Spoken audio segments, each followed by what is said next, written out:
महाराष्ट्राची कुलस्वामिनी आई तुळजाभवानी देवीच्या दर्शनासाठी आज तुळजापूर येथे भाविकांची मोठी गर्दी झाली।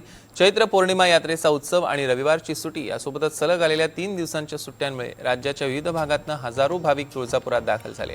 याच पार्श्वभूमीवर गर्दीची परिस्थिती आणि भाविकांचा उत्साह आपल्याला उसंडून वाहताना बघायला मिळतोय।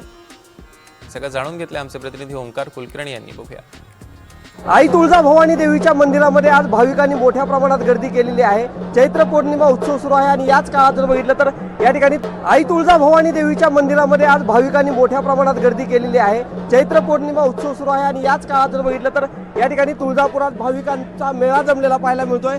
अगदी देशाच्या कानाकोपऱ्यातून भाविक जे आहेत ते या ठिकाणी तुळजापुरात दाखल होताना कुठेतरी आपल्याला पाहायला मिळतात। मोठ्या संख्येने भाविक जे आहेत ते तुळजापुरात दाखल होतात। या ठिकाणी जर बघितलं तर जे काही आई तुळजाभवानी देवीसाठीचे जे काही विधी आहेत ते देखील या ठिकाणी पार पडले जात आहेत। कुलधर्म कुलाचाराचे विधी पार पडण्यासाठी देखील मोठ्या प्रमाणात भाविक जे आहेत ते तुळजापुरात आज दाखल झालेले पाहायला मिळतात। मोठ्या संख्येने भाविक दाखल झालेले आहेत। या ठिकाणी काही भाविक आहेत, आपण त्यांच्या संवाद साधणार। कुठून आलात तुम्ही भैया? मैं बिदर कर्नाटका से आया हूँ।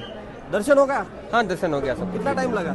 मेरे को लगा ऑलमोस्ट मैं सुबह के 7 बजे आया था, तो अभी मतलब टाइम हो रहा है ऑलमोस्ट। कैसा लगा दर्शन करके? अच्छा लगा, बहुत अच्छा लगा, दिल को संतुष्टि मिली। चांगलं वाटतंय असं सांगतायत। आणखीन काही भाविक आहेत, आपण मागच्या बाजूला या ठिकाणी त्यांच्याशी बोलण्याचा प्रयत्न करणार। कुठून आलात तुम्ही? परळीवरून. झालं का दर्शन? हो झालं. किती वेळ लागला दर्शनाला?